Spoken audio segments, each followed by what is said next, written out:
Welcome to Sweet Life Beat Life. We hope this video helps. You open Google Forms and start building immediately. Pick the event registration template or a blank form.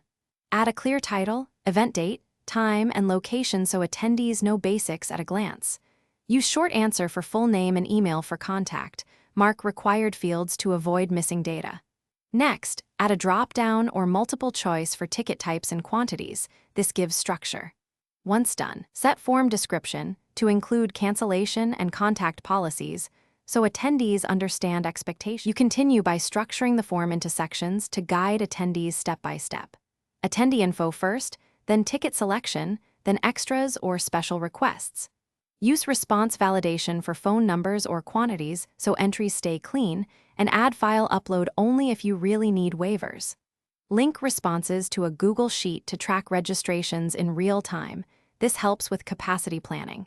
If you charge, install a payments add-on or integrate Stripe so you can collect fees directly. You finalize by checking settings, limit responses if needed, customize the confirmation message, and enable email receipts to reassure registrants. Share the form link, embed it on your site, or generate a QR code for print. Add collaborators for team access. Monitor the linked sheet and enable notifications to stay updated. If you see duplicate or spam entries, make sure you require sign-in, turn on response validation, and run a dedupe on the sheet. This fixes most problems quickly. Thanks for watching. Consider subscribing if we helped you.